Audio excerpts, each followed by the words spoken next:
વિદેશ મંત્રી ઇશાક ડાર અને સાથે જ અમેરિકાના વિદેશ મંત્રી માર્કો રૂબિયો એ બંનેની વચ્ચે વોશિંગ્ટન ડીસીની અંદર એક મહત્વપૂર્ણ બેઠક અત્યારે ચાલી રહી છે।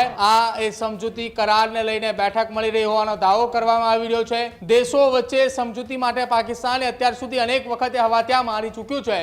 જો કે તમામની વચ્ચે હવે વોશિંગ્ટન ડીસી ખાતે પાકિસ્તાનના વિદેશ મંત્રી ઇશાક ડાર કે જેઓ ત્યાં પહોંચી ચૂક્યા છે। પાકિસ્તાનને કદાચિત એવું છે કે બંને દેશ વચ્ચે સમજૂતી કરારની અંદર તેઓ મધ્યસ્થી થાય તો દુનિયાની અંદર તેમની લોકચાહના વધે। મધ્યસ્થી થવામાં કેટલું સફળ થાય છે અને કેટલી આ યુદ્ધ રોકવા માટેની તૈયારી પાકિસ્તાનની છે, કેમ કે બેઠકોનો દોર ચાલી રહ્યો છે અને તેની વચ્ચે વોશિંગ્ટન ડીસીથી આજે સારા સમાચાર મળે તેવી સંભાવનાઓ પણ એ અમેરિકી ન્યૂયોર્ક ટાઈમ્સના અહેવાલ મુજબ એ વાતચીત કરવામાં આવી રહી છે કે આજે અમેરિકા અને પાકિસ્તાનના નેતાઓની મળશે બેઠક। અમેરિકી વિદેશ મંત્રી અને પાકિસ્તાનના વિદેશ મંત્રી વચ્ચે બેઠક યોજાશે। પાકિસ્તાન છેલ્લા કેટલાક સમયથી મધ્યસ્થીની ભૂમિકા ભજવી રહ્યું છે।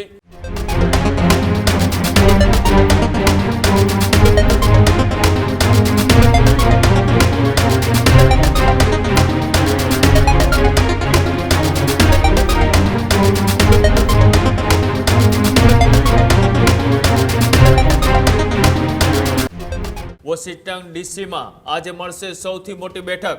આજે અમેરિકા અને પાકિસ્તાનના નેતાઓની મળશે બેઠક। અમેરિકા અને ઈરાન વચ્ચે સંભવિત સમજૂતીના જે આક્ષેપો વચ્ચે આ બેઠક છે તે યોજવાની તૈયારી। અમેરિકી વિદેશ મંત્રી અને પાકિસ્તાનના વિદેશ મંત્રી વચ્ચે બેઠક યોજાશે। માર્કો રૂબિયો અને ઇશાક ડારની વચ્ચે યુદ્ધની સ્થિતિ વચ્ચે આ સમજૂતી માટે બેઠક। પાકિસ્તાન છેલ્લા કેટલાક સમયથી મધ્યસ્થીની ભૂમિકા ભજવી રહ્યું છે, ત્યારે પાકિસ્તાનના ઘણા વરિષ્ઠ અધિકારીઓ ઈરાનની મુલાકાત પણ લઈ ચૂક્યા છે। ફરી એક વખત અમેરિકા ઈરાન યુદ્ધ વચ્ચે હવે પાકિસ્તાન મધ્યસ્થી કરે તેવી પૂરી શક્યતાઓ અહીંયા દેખાઈ રહી છે। પાકિસ્તાનના વિદેશ મંત્રી અને અમેરિકાના વિદેશ મંત્રી તેઓની આજે વોશિંગ્ટન ડીસીની અંદર એક મહત્વપૂર્ણ બેઠક છે તે મળવાની છે। માર્કો રૂબિયો અને ઇશાક ડારની વચ્ચે આ યુદ્ધની સ્થિતિ વચ્ચે સમજૂતી માટે બેઠક યોજાવાની છે।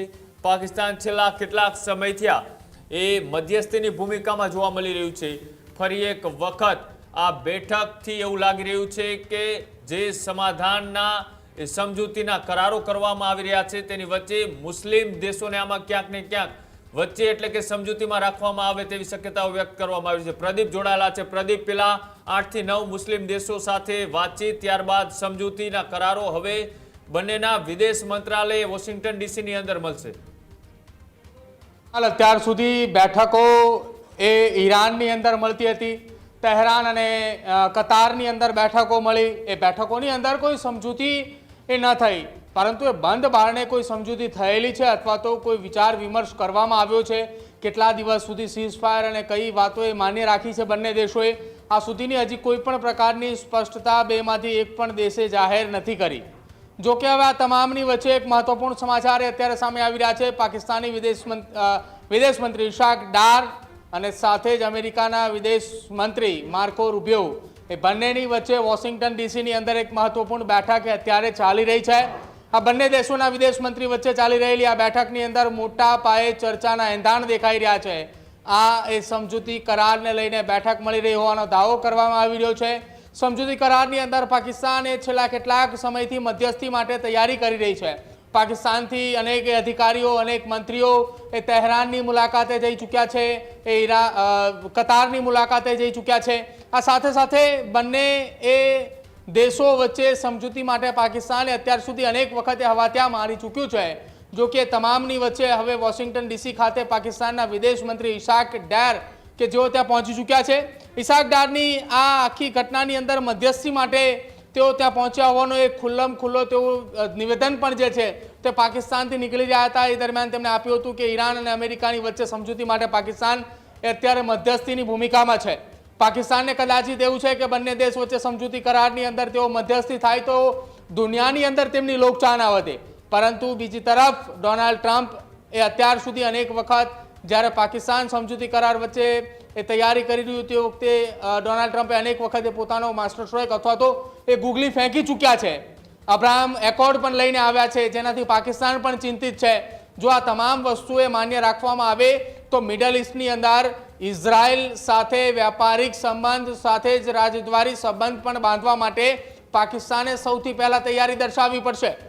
એટલે હવે જોવાનું રહેશે કે આ તમામની વચ્ચે જે પાકિસ્તાને હવાતિયા મારી રહ્યું છે, અલગ અલગ એ દેશોની અંદર જઈને પોતાની બેઠકો કરી રહી છે, એ બેઠકોની અંદર કેટલી સફળ થાય છે અને યુદ્ધ રોકવા માટેની જે તૈયારીઓ એ છેલ્લા 1 મહિના કરતાં પણ વધારે સમયથી પાકિસ્તાને પોતાની તૈયારી દર્શાવી રહ્યું છે, એ તૈયારીની વચ્ચે મધ્યસ્થી થવામાં કેટલું સફળ થાય છે અને કેટલી આ યુદ્ધ રોકવા માટેની તૈયારી આ પાકિસ્તાનની છે.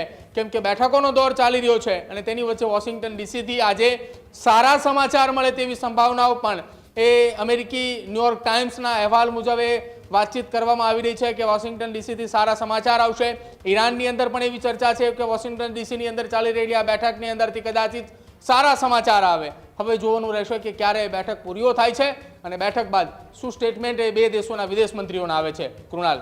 જી બિલકુલ, આભાર જોડા બદલ. તો જે અલગ અલગ બેઠકોના દોર ચાલી રહ્યા છે તેની વચ્ચે ફરી એક વખત પાકિસ્તાનના વિદેશ મંત્રી અને અમેરિકાના જે વિદેશ મંત્રી છે તેની વચ્ચે ફરી એક વખત વોશિંગ્ટન ડીસીની અંદર આ બેઠક એ ખૂબ મહત્વપૂર્ણ છે. કેમ કે જે યુદ્ધની પરિસ્થિતિ છે તેમાં જે સમજૂતી કરાર થવાના છે તેમાં કેટલીક વાટાઘાટો થવાની છે, તેની ઉપર જે વાતો અટકેલી છે તેનો કદાચ આજે અંત આવે તેવી પૂરી શક્યતાઓ છે તે વ્યક્ત કરવામાં આવી રહી છે. જોવાનું રહેશે કે આગામી દિવસોમાં આને લઈ વિદેશ મંત્રાલય એ પાકિસ્તાન અને વિદેશ મંત્રાલય અમેરિકા દ્વારા શું ખુલાસો કરવામાં આવે છે. ત્યારે જ ન્યૂઝરૂમ ગુજરાતની યુટ્યુબ ચેનલને સબસ્ક્રાઇબ કરો અને ઇન્સ્ટાગ્રામ અને ફેસબુક પર ફોલો કરો. અપડેટ રહો, સત્યની સાથે રહો.